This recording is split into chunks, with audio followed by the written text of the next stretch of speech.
Olá, queridos, graça e paz. Que alegria poder estar novamente com vocês, conectados e juntos aprendermos a palavra de Deus. Sou o André Marcos, convido a vocês a estudarem a lição de número 11, que tem como tema uma contracultura no mundo perdido. O texto bíblico está escrito na carta de Paulo aos Romanos, no capítulo de número 12. John Stott, em um dos seus livros, chamou o evangelho de contracultura. Segundo ele, o cristão deve viver em oposição à cultura do mundo. Tem muita gente fascinada pelas coisas do mundo e dilui a mensagem do Evangelho para torná-la mais suave. A preocupação que nós temos visto destas megas igrejas não passam de preocupações mundanas. E isso tem levado a muita gente se esquecerem que a igreja deve lealdade a Jesus e ao seu evangelho. Somos uma contracultura no mundo perdido.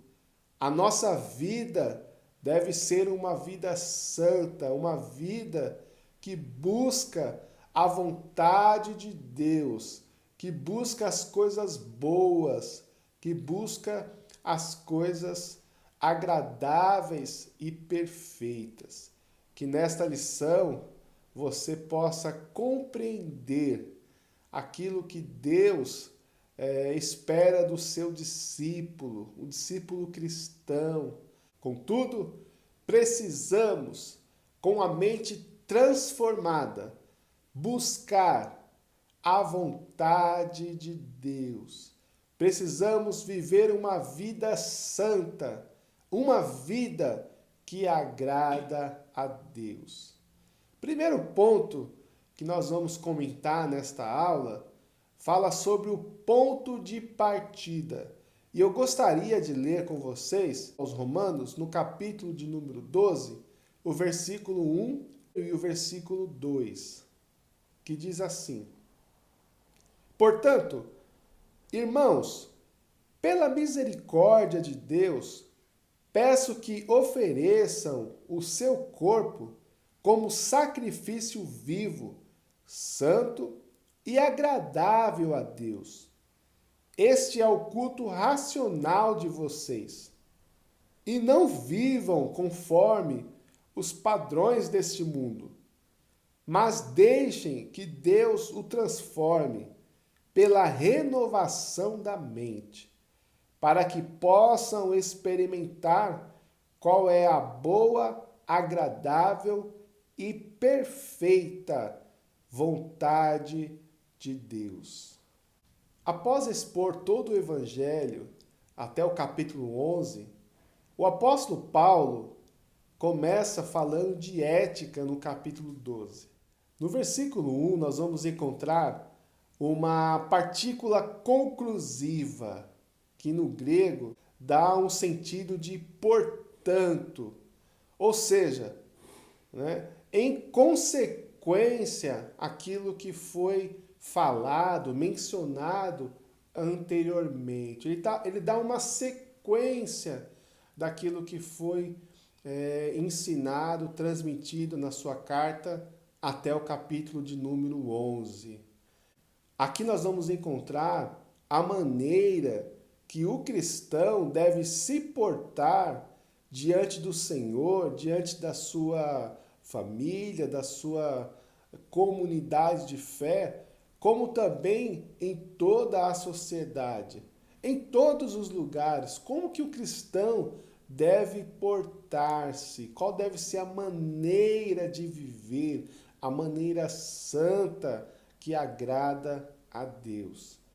Por todo o conteúdo do Evangelho que foi exposto pelo apóstolo Paulo, deve-se viver de uma maneira.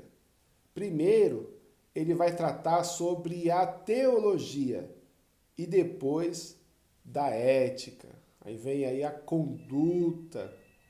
E eu achei interessante uma frase do autor da lição que diz assim: o que a pessoa crê afeta a sua maneira de ser. Portanto, o cristão não deve tomar forma deste mundo, mas deve, com a mente transformada, buscar a vontade de Deus. Devemos apresentar o nosso corpo como um ato de culto a Deus. É a totalidade da pessoa, não só o físico. O cristão entregou toda a sua vida a Cristo. Física, mental, emocional e espiritual. A vida inteira entregamos a Cristo. Por isso, a sua mente deve ser transformada, que aí no grego nós vamos encontrar a metamorfose, né? Que é onde vem a metamorfose, ou seja, passar para outro estágio, uma transformação. Nós assumimos um compromisso com Cristo de viver uma vida santa, uma vida que agrada a Deus. O segundo ponto que nós queremos falar desta aula fala como o Novo Testamento vê o mundo. Antes de tudo, precisamos entender que o mundo aqui é o sistema corrompido de valores. Precisamos ter muito cuidado com os critérios que são utilizados para avaliar uma igreja nos dias atuais. Esses critérios mundanos para avaliar uma igreja, como por exemplo, através da arquitetura do templo, o volume de entrada de ofertas, nível social dos membros, são critérios mundanos, enquanto o critério deveria ser o quanto ela exibe de Cristo ao mundo. Como o Novo Testamento vê o mundo, este sistema corrompido de valores, vamos para a Bíblia. Filipenses capítulo de número 2, versículo 15. Veja o que está escrito. Para que sejam irrepreensíveis e puros, filhos de Deus inculpáveis, no meio de uma geração pervertida e corrupta, na qual vocês brilham como luzeiros no mundo. Na carta aos Efésios, a partir do capítulo 4, versículo 17, até o capítulo 5 e o versículo 21, há uma descrição de mundo que nós não devemos ser. E ainda vamos ler o que está escrito na primeira carta de João, no capítulo 2 e o versículo 15. Não amem o mundo, nem as coisas que há no mundo. Se alguém amar o mundo, o amor do Pai não está nele. O padrão de vida, de santidade da igreja está no Novo Testamento.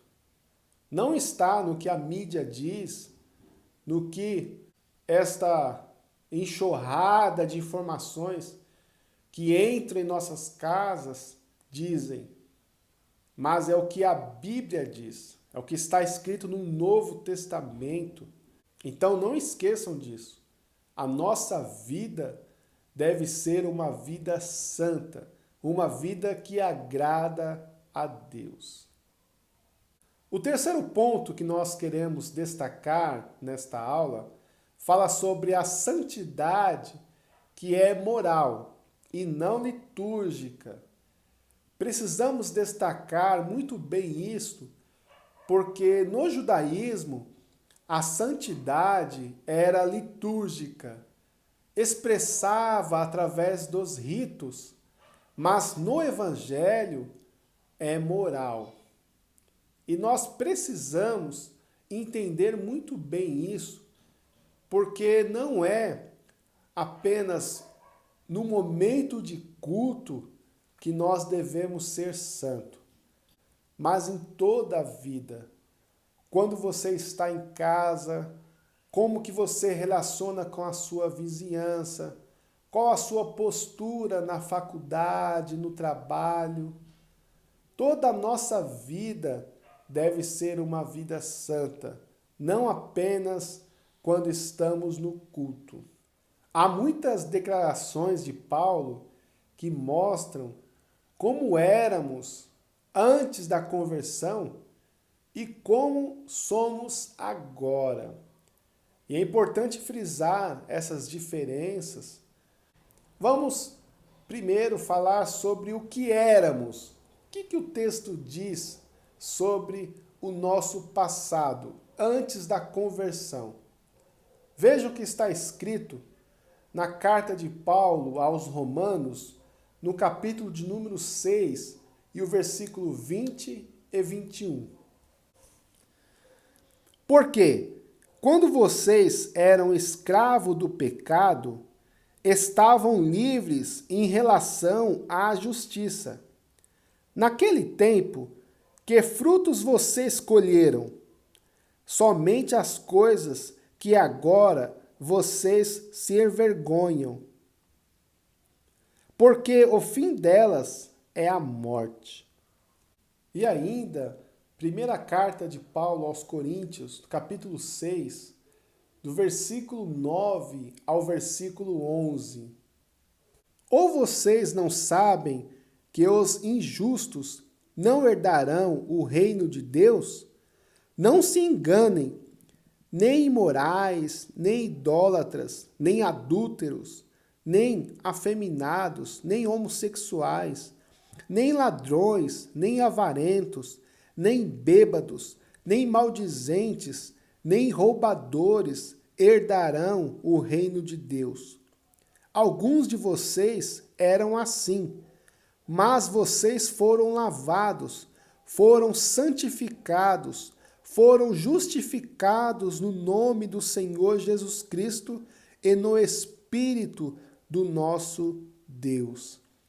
Ainda na primeira carta de Paulo aos Coríntios, no capítulo de número 12 e o versículo 2. Vocês sabem que quando eram gentios, se deixavam conduzir aos ídolos mudos, conforme vocês eram guiados. Ainda na carta aos Efésios, no capítulo 5 e o versículo 8. Porque no passado vocês eram trevas, mas agora são luz no Senhor. Vivam como filhos da luz. Colossenses, capítulo de número 1, versículo 21. E vocês, que no passado eram estranhos, inimigos no entendimento, pelas obras más que praticavam. 1 Pedro, capítulo 4 e o versículo 3.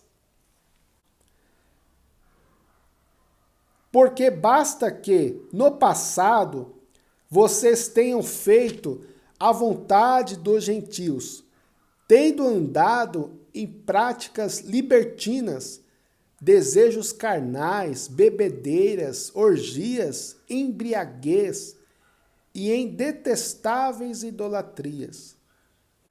Meus queridos, viram que esses exemplos que estão escritos no Novo Testamento mostram a nossa vida antes da conversão. E agora? Como devemos estar? Qual a nossa maneira santa de viver? Vamos ver o que está escrito na carta de Paulo aos Romanos, no capítulo de número 1 e o versículo 6. Entre esses se encontram também vocês, que foram chamados para pertencerem a Jesus Cristo. 1 Coríntios, capítulo de número 1, versículo 30 e 31. Mas vocês são dele, em Cristo Jesus, o qual se tornou para nós, da parte de Deus, sabedoria, justiça, santificação e redenção. Porque, como está escrito, aquele que se gloria, glorie-se no Senhor. E ainda no capítulo 3, e o versículo 16 e 17. Vocês não sabem que são santuário de Deus e que o Espírito de Deus habita em vocês? Se alguém destruir o santuário de Deus, Deus o destruirá, porque o santuário de Deus, que são vocês, é sagrado. Segunda carta de Paulo aos Coríntios, capítulo 5, versículo 17. E assim, se alguém está em Cristo, é nova criatura. As coisas antigas já passaram, eis que se fizeram novas. Primeira carta de Paulo aos Coríntios, capítulo 6, versículo 19 e 20. Será que vocês não sabem que o corpo de vocês é santuário do Espírito Santo, que está em vocês e que vocês receberam de Deus, e que vocês não pertencem a vocês mesmos? Porque vocês foram comprados por preço. Agora, pois, glorifiquem a Deus no corpo de vocês. Efésios, capítulo de número 2, versículo 19 a 22. Assim, vocês não são mais estrangeiros e peregrinos, mas concidadãos dos santos e membros da família de Deus, edificados sobre o fundamento dos apóstolos e profetas, sendo ele mesmo, Cristo Jesus, a pedra angular. Nele, todo o edifício, bem ajustado, cresce para ser um santuário dedicado ao Senhor. Nele também vocês estão sendo edificados, junto com os outros, para serem moradas de Deus no Espírito. Efésios capítulo 5, versículo 1 e versículo 2. Portanto, sejam imitadores de Deus, como filhos amados, e vivam em amor, como também Cristo nos amou e se entregou por nós, como oferta e sacrifício de aroma agradável a Deus. O exame dessas passagens mostram como o Evangelho é um divisor de águas em nossa vida. Aquele que está em Cristo é nova criatura. Os valores mudaram. Devemos ter um novo jeito de viver com Cristo. O quarto e último ponto fala sobre a santidade, que é relacional e não mística.